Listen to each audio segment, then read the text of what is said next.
Here is a question FIFA cannot currently answer about its own World Cup final. How many red cards were shown? Broadcasters across the planet, ITV, the BBC, The Wires, reported that Leandro Paredes saw a straight red for the post-match brawl. Then FIFA sources told The Independent that no such card exists, that referee Slavko Vincic never showed one. The biggest match in the sport's history ended 2 days ago, and the sport's governing body is not sure what its own referee did. That is where Argentina's real problems begin, because yesterday, FIFA moved.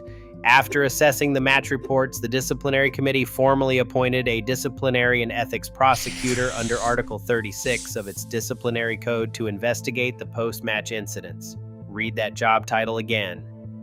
Not a review, not a statement of regret, a prosecutor for the 90 seconds after a World Cup final. If these first few minutes are already making you feel some type of way, do the video a solid. Drop a comment below this video, smash like, subscribe to the channel, and click the notification bell.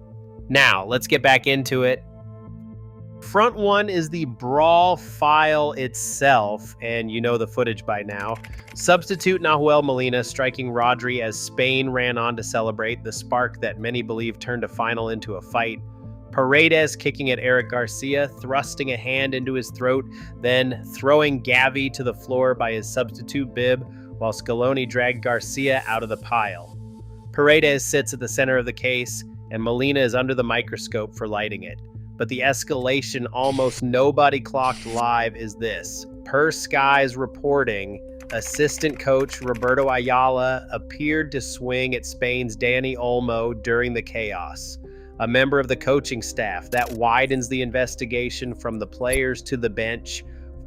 Front two was open before the final even kicked off. FIFA was already reviewing Argentina's semifinal celebration, where players posed behind a banner reading Las Malvinas son Argentinas, the Falklands are Argentine, a territorial claim aimed at precisely the opponent they had just beaten. Whatever your map says, unfurling it at a World Cup is what FIFA's political messaging rules exist for, and that file was sitting on the desk before the whistle ever blew in New Jersey. Front three is the Phantom card. If Paredes was sent off, the punishment machinery starts automatically. If he was not, then the most replayed act of violence of the final produced no card at all, which is arguably the bigger scandal. Either way, the prosecutor now gets to decide which embarrassment FIFA prefers to own. So what can actually happen? The disciplinary code's floor for violent conduct is a ban of at least 3 matches, or in its own words, an appropriate period of time, and FIFA can extend any ban worldwide across every competition a player has. That is the exact mechanism used on Luis Suárez in 2014, 4 months banished from all football for 1 bite. An ex-FIFA referee has already gone public calling for a 10-match ban for Paredes. And Argentina has priors. FIFA charged the federation for disorder at the 2022 quarterfinal against the Netherlands. Any suspensions handed down get served in Argentina's next official competitive matches. The reign ended Sunday. The sentences would follow them into the next era.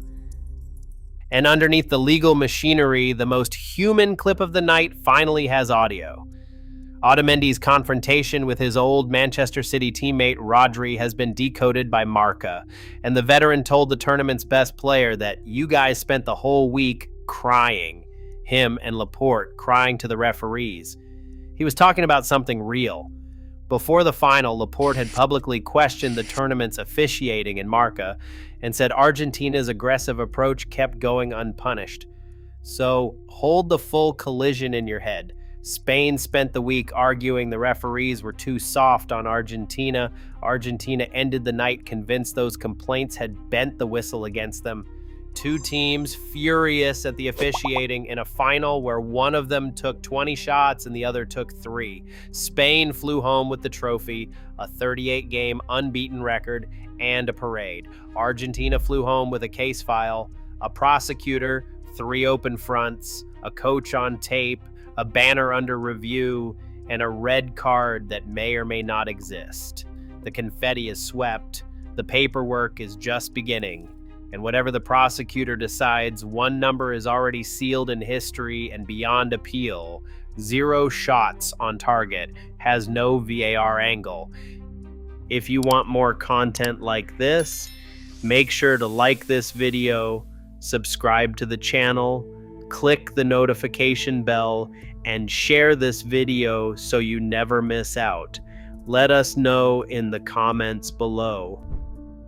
Hand down the sentence yourself. Does Paredes get 3 matches, 10 matches, or the full Suárez treatment? And should the banner case carry its own separate punishment? And don't forget to share this video with someone who needs to see it. Hey, before you go, the previous episode of the Cup Theory series is the World Cup final ended in a throat grab. FIFA's broken rule halftime circus made it worse, in case you missed it. And the complete binge-worthy Cup Theory playlist has every chapter of this World Cup waiting for you. Trust me, this is one of those series you'll want to watch end to end. Every match, every meltdown, every story the big networks missed. Go watch them both right now and keep the deep dive going. You know you want to. Thank you for watching.